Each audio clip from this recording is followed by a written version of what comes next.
I'm going to give what I think are the main reasons that immigration should be limited, that it is generally harmful, or at least on a large scale. And then I'm going to go through some of the reasons that people give for immigration, and I'm going to give brief arguments against them. The first reason to oppose immigration is that immigration and multiculturalism, which often go together, lead to a kind of Tower of Babel situation in which people don't have a common ground of values or beliefs about the world. Now, you could argue that there's some benefit to this in that it will make people question some of their assumptions and maybe change some of their beliefs. But there's also a lot of evidence that it doesn't really do that, and instead it causes people to form separate, isolated subcultures and cultural identities that are in conflict with one another. It means that there aren't cultural assumptions that you can take for granted, even one as basic as language. When you're interacting with someone socially, you can't take for granted that they speak the language or that they will understand certain things, and this reduces communication. It makes it harder for people to communicate and socially interact.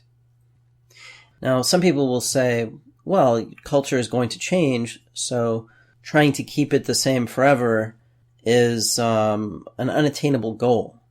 And you should just let it grow, let it change.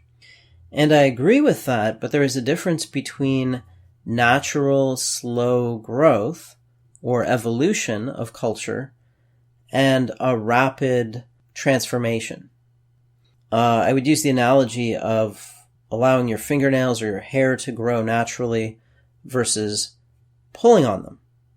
If you pull on your fingernail or your hair, it hurts, and if you pull hard enough, you tear it out. Right? And I think the same thing is true of culture. It can grow, it can evolve, it can change, but it's better if it does so in a gradual way, in a way that allows things to kind of fit together, to adapt to one another. All right, so that's number one. Number two is social decoherence, the breakdown of social structures. And this includes a lot of things. Society is not just the institutions or the laws. It's also networks, relationships, systems of interaction. And over time, people tend to find ways to cooperate. They organize themselves into a network of cooperation. Now, this has to take place within the state, under the umbrella of the state, which imposes the rule of law and prevents tragedies of the commons or prisoners' dilemmas. But under that umbrella, you get this very rich and complex social structure emerging. And just like culture, it emerges over a long period of time, and it emerges by a process that is, it's complex, and it resists top-down engineering. When you flood a society with foreigners who don't fit into that social network, they will find places within it. They will try to plug themselves into it. But it's also very likely that they will form separate cliques or, separate little social networks, separate mini economies, separate networks of relationships and friendships and so on. They will form mini societies within a larger society. And this creates fragmentation and it creates infighting. It creates a struggle between these little communities for power within the larger state. So that's a problem with bringing in a lot of people. They tend to form separate communities, and those communities then tend to compete with one another. And you get a breakdown of social cohesion. All right. The third reason, I think I'm up to number 3, is the capture of institutions, or the capture of important parts of your social network. If you let in a lot of foreigners, they may have allegiances that lie elsewhere. If you let in a lot of people from Saudi Arabia, well, they may report back to the mother ship.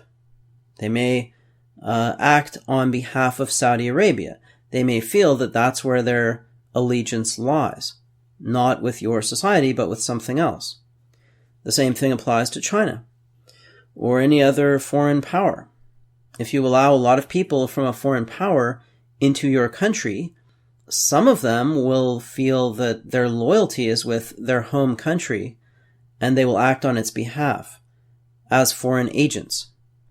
And this doesn't have to be like, spies or whatever. It could be something more subtle, like, they buy up certain lands or industries or whatever, and then in that region or within that industry, the foreign power now has a lot of influence because it has connections into that part of your social network. So it weakens your boundary with the rest of the world. And this might be all right if we had an overarching world government that would make everybody play by the same rules and play nice, yada yada. But the way things are right now, states are the largest fully functional unit of society, and they compete with one another. So letting in a lot of people from other countries might weaken your ability to compete with them. So that point about getting institutions and politicians and so on captured by foreign powers, it doesn't just apply to the movement of people, it also applies to the movement of money or capital. That if you allow money to move around the world, then foreign powers can try to influence your society using bribery. So borders matter. If you're competing with someone and you don't have defenses, and they do, you're going to lose. All right. Another reason, I think I'm up to 4 now, is dysgenics.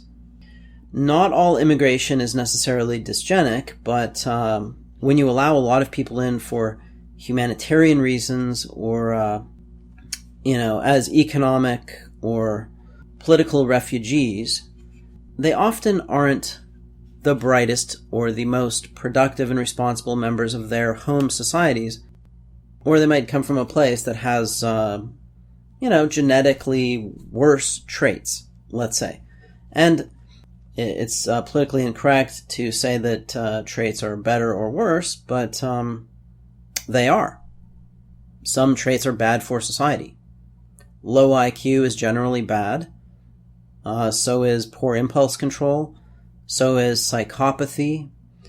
There are many traits that affect the brain that are genetic, that vary from one population to another. And even if they don't vary between populations, the process of immigration might select for people with certain traits versus others. So there's a big difference between immigration where people have to come and work hard and be productive in order to survive versus immigration where people can come into a welfare state and get free stuff. That's going to attract the unproductive, irresponsible elements of foreign societies and bring them into yours, where they will become a burden. And I do think that a lot of the mass immigration into the West right now will be a perpetual burden on the West. It is going to lower our IQ, it is going to lower our productivity, and it's going to harm our societies. So that's number 4. Number 5 is that in the long run, we have to stop growing. And I think we should do that now. I think we should aim for zero growth societies. Societies without growth in resource consumption or population. So the idea that we must perpetually grow our population, and if it's not growing internally, we have to import people, this is a pyramid scheme. And in the long run, it is doomed to fail. So I think we need to get off that pyramid scheme and start developing sustainable policies, a sustainable way of life. So I oppose immigration just because I don't think we need more people. It's as simple as that. We don't need more people in the West. All right, number 6 is immigration often creates economic problems due to imbalances. I think immigration could be a net economic positive or a net negative. It depends on the people you bring in. It depends on their fit to your society. If you bring in people who are going to go on welfare and have 5 kids, that's going to be a huge drain. If you bring in people who are going to work hard and obey the law and have 1 or 2 children, that's going to benefit your society. So it depends on the nature of the immigrants. But there are a lot of economic problems that result from immigration, even if the immigrants are economically productive. One of those is that it drives up rents and house prices. And it might create these opportunities for economic arbitrage. And I'll just give one example of this. In the 1980s and 90s, a lot of people moved from Hong Kong to British Columbia.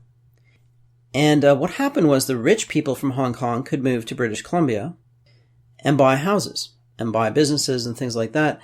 And they could buy their way in to this society.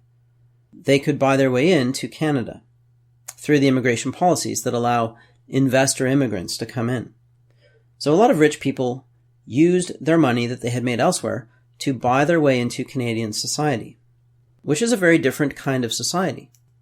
So Canadians who had very high rates of taxation had to compete with people from Hong Kong for housing, even though Hong Kong had very low rates of taxation and a very open, free market type of economy, which allowed people to accumulate wealth. It also meant that the ultra-rich from around the world could move to a place like Vancouver once it had been settled and, set up by people, and then effectively displace the people who created that city. You get all kinds of problems like this. And one of the reasons for this is that immigration is usually unilateral. It's not like trade agreements that are usually bilateral, where they have to be negotiated for both sides and there has to be reciprocity. Immigration is often a unilateral thing. You let in people from around the world regardless of whether those countries allow your people to go there. And this creates a kind of imbalanced situation that people can exploit. It's the same thing with globalization in a way, that companies can move their production facilities to the place with the most lax environmental standards, and at the same time, the ultra-rich can move to the places with the best quality of life, the places with the best standard of living, the best rule of law, the best environmental standards, etc. So it allows people to move away from problems that they create and move into places that they didn't build and that they don't have a long-term commitment to. All right, so those are the 6 points I would make against immigration. And none of them has to do with being xenophobic. None of them has to do with being racist or bigoted. None of them involve me hating people of other races. I don't hate people of other races. I'm not xenophobic. I'm just rational about immigration. And I think it creates a lot of problems. Now, here are some of the arguments for immigration. I'm going to go through some of these and I'm going to debunk them. The first one is usually just name-calling.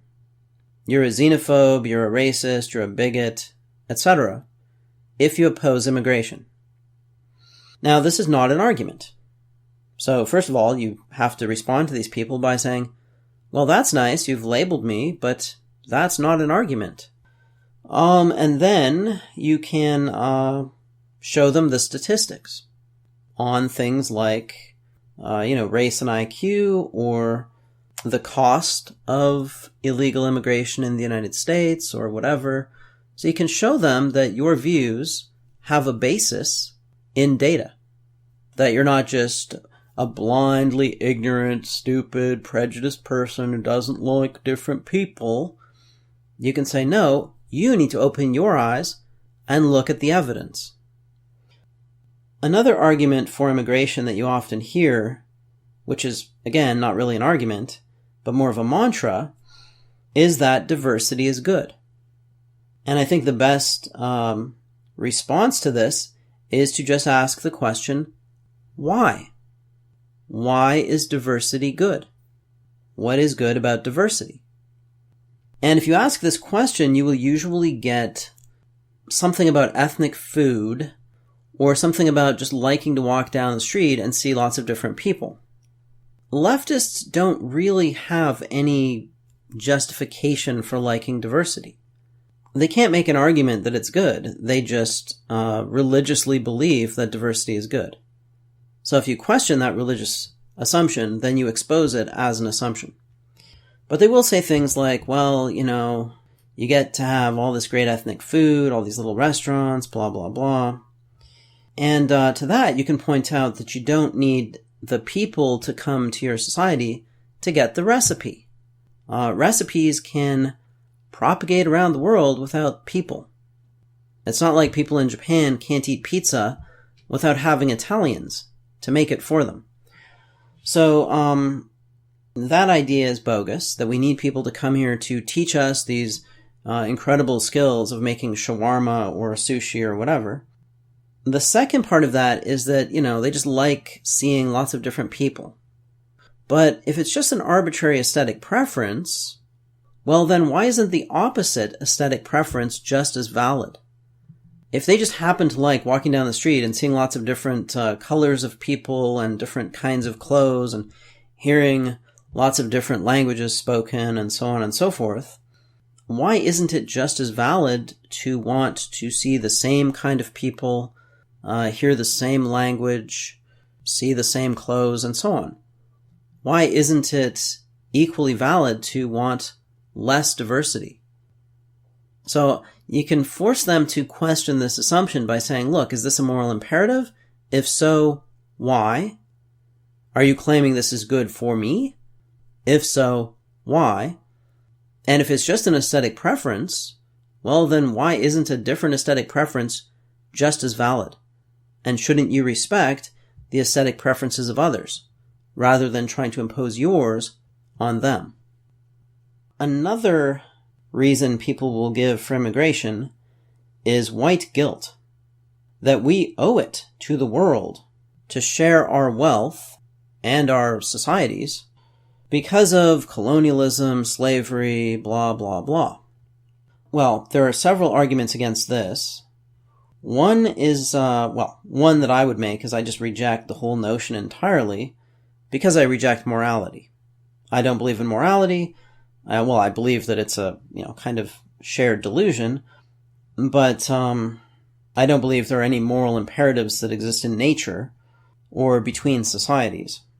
So I would reject the whole notion of guilt just on the basis that I don't buy into that whole notion anyway.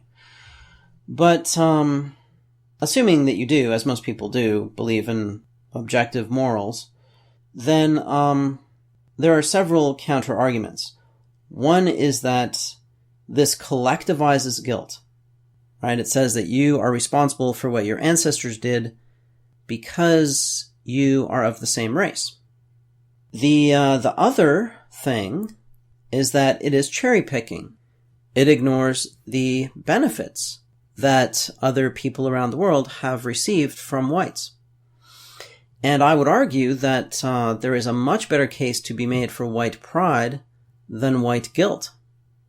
Whites have collectively saved billions around the world from premature death due to war, disease, and famine, with European civilization. The idea that whites should be guilty for the sins of colonialism and slavery and so on, and conquest, etc., etc., it doesn't make sense because, A, it doesn't make sense to assign people collective guilt for something they didn't personally do. B, whites also benefited people, and if you do the full moral accounting, then I would say white pride is a more natural conclusion than white guilt. And C, things like colonialism, conquest, genocide, whatever, have been done by everybody. If we're collectively guilty for what our ancestors did, then everyone alive today is guilty of all of those things. Because everyone who is alive today had ancestors who were successful at displacing others and reproducing. At replacing other human beings, kicking them out, or other species. Because that's what life does, it competes. So we are all equally guilty of being violent and selfish. But over the last 500 years, it was European civilization that lifted humanity out of this condition of perpetual war, disease, and famine. So if you want to make white people collectively responsible for what their ancestors did, or for what white people did, even if they weren't directly ancestral to them, then everybody owes us. We don't owe them anything. Even the Native Americans owe us, although they owe us the least because our diseases wiped them out. And I'll admit that, but, and I guess the Aborigines, yeah, they probably don't owe us that much. But the blacks and the Chinese, they owe us through the roof. And the Muslims, too. Okay. The next thing is white privilege, which is similar to white guilt. The claim is that there's a moral imperative to help out others because you are privileged because you're white. Well, again, this collectivizes a moral imperative. It makes a poor white person responsible for a rich black person. Like the poor white person owes the rich black person something because whites are collectively better off than blacks. So I don't believe in this collectivization of responsibility. And I also don't believe in this idea of charity or a moral imperative that the rich owe something to the poor. But I know that's a very commonly accepted moral principle. So the response I would give to that is simply that if we want to help them, there are much more effective ways of helping people around the world than having them move into our countries. And we need to maintain the prosperity of our countries to help them. So rather than opening the doors and letting the world flood in, we should be figuring out how best to help people around the world, and we should also be doing that with strings attached. We should be trying to eliminate the causes of these problems. And the biggest cause of problems that is leading to this mass immigration into the West is population growth. So we should be trying to stop population growth in the third world and help those people build functioning societies. And we should stop bombing them. We should stop trying to, overthrow regimes around the world. There are these secret arrangements to try and exploit these conditions for the benefit of corporations and elites. But the main cause of warfare is simply demographic. It's simply population growth. And that's true for the violence in places like Mexico and Central America. It's true for the violence in the Middle East and Africa. Wherever you have population growth, you're going to have problems, especially if the economy doesn't grow as fast as the population. All right. So I reject white guilt. I reject white privilege.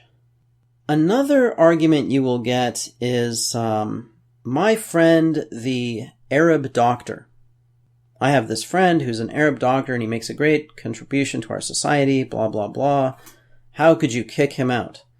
It is the personal anecdote or the isolated anecdote. And the counter-argument is just that it is not an argument. It is an anecdote. And you have to look at all the evidence. You can't cherry-pick evidence to support your conclusion and claim to be rational. Cherry-picking anecdotes to support your case is not an argument. It's the Naxalt fallacy. Saying, oh, look at this wonderful immigrant here who came to this country and contributed, blah, blah, blah, while ignoring all the ones who didn't, or who made negative contributions. That's not an argument. And I think if someone brings up that kind of argument, you should point out there's a very strong bias against the evidence that doesn't support immigration. We are culturally allowed to tell nice stories about immigrants, but we are not culturally allowed to tell negative stories. We're not supposed to tell the story of the immigrant who came here, had 5 kids on welfare, and then committed a crime and, raped someone and then murdered someone, etc., etc. Because that's racist. That's a racist story. But it's perfectly fine to tell the anecdote of the hardworking immigrant who came here and worked their way up from janitor to owning a little business and paying taxes and has a nice, neat lawn and all that stuff. And there are people like that, for sure. Lots of people. There are lots of good immigrants. lots of ones who make contributions to our societies. What I'm saying is you have to look at all the data. You have to look at the entire body of evidence. And also you have to consider all the alternatives, all the possible courses of action. And what the left usually wants to do is exclude certain possibilities from consideration because they're racist, like limiting immigration is just a priori bad, and also eliminate certain kinds of evidence because they're racist. And neither of those things is rational. Another reason that is sometimes given for immigration is who will pick the fruit. If we don't bring in these hordes of illegal immigrants, then the fruit will rot in the orchards, and apples will be $10 each or whatever. Well, there are a couple of things to say about that. One is the unsustainable nature of just bringing in hordes of people to do your dirty work. I don't think the left wants these people to remain as a permanent underclass, right? To just, occupy this lowest rung on the economic ladder forever, picking fruit forever, and have their children pick fruit and their children's children pick fruit, and so on and so forth. It seems that they usually want these people to integrate into our society and become at least economically equal to us. And if that's the case, then wouldn't they no longer want to pick fruit? And so you have to bring in more and more and more, on and on and on, forever. So it isn't sustainable. It's not a sustainable economic solution. And it also ignores the costs to society of these immigrants. If you're working at a minimum wage job, you are a burden on society, even though you are working, because the costs to society of your existence probably outweigh the benefits that you provide, just measured economically. Now, you could argue that that's not the right way to measure them, but, if you're working at a low-wage job, you don't really pay any taxes, or you pay very little in the way of taxes, but you still receive services. And, you might have government benefits. You might get welfare or medical treatment for free. A lot of these illegal immigrants go into the emergency room when they have a cut or something, and they get treated for free. A lot of the costs of the cheap immigrant labor are externalized to society. And so it's like a huge subsidy to those industries. And what I would suggest is we allow the market to adjust the price of labor in that industry and the price of the product to the point where people want to do those jobs even if they're not a burden on society. So we don't need to subsidize the industry. And that might mean that apples or strawberries are more expensive. But it also means that we don't have to pay for them effectively through our taxes or through some other means, like through money printing inflation or something like that. So there is no free lunch. Illegal immigrants are not a free lunch.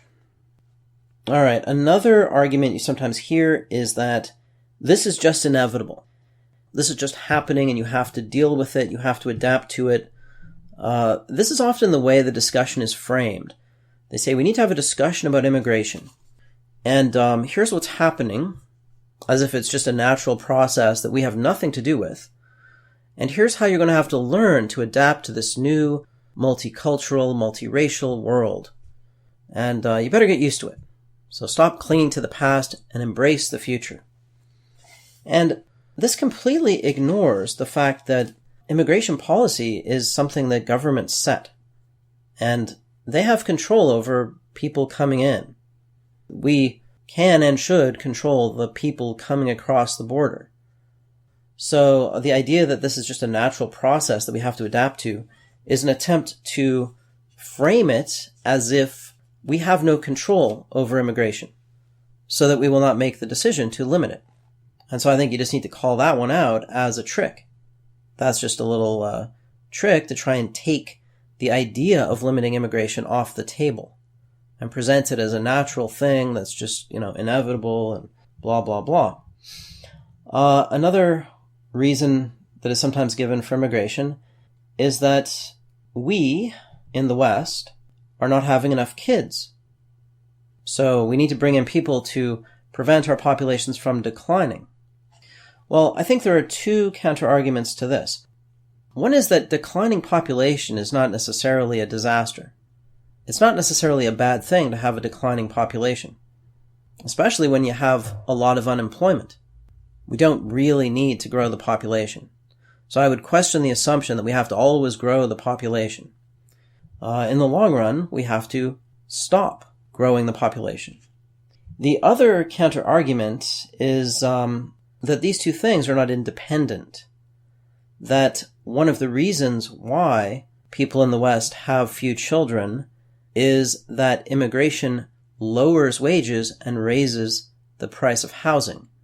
So it's difficult for people to form households and have children when they can't afford decent accommodations for a family. So those things are not unrelated. If you lower immigration, you will probably get an increase in fertility because you will get an increase in household formation. And this is an aside, but we really need to bring down housing prices in the West. They should be brought down by at least 50%. And that would be easily done by limiting immigration and raising interest rates. And those two policies are what we should do, but we won't do them because the bankers would be busted. And the bankers don't want us to do that. The bankers want to keep the pyramid scheme going until they can get off. They want to pass the buck to somebody else. But we have created this situation where young people can't afford houses and they can't afford families. And so we need to fix that problem. And we're not going to fix it by bringing in immigrants. That's going to do the opposite. And a lot of immigrants will move in and live at a lower standard of living because they're used to it, and also use an extended family structure, which is different from the nuclear family of Northern Europe, to be able to afford children. They will live in their little ethnic communities. They will get government services for free, so they will get to subsidize their reproduction, and they will use extended families to create living arrangements that allow them to have children. Meanwhile, people in the West will keep trying to do what they've done in the past, which is form separate nuclear households and delay having children until they can afford to support them at a certain standard of living that they have come to believe is required for having children. And so they will have very low fertility in this environment. So one way to raise that fertility is to stop immigration or limit it. All right, I think that covers all the reasons for and against immigration that come up. So I wanted to do this to just have a comprehensive overview of the arguments against immigration and counter-arguments to people who promote immigration. I don't have a problem living with people of other races, and I don't really have a problem with immigration in general. I don't want to completely eliminate immigration. I just think we're doing it wrong, and we're doing it on way too large a scale. We can't continue down this path forever, and it's going to be very difficult, or really impossible, to go back, and it's going to be very hard to live with the consequences of what we're doing.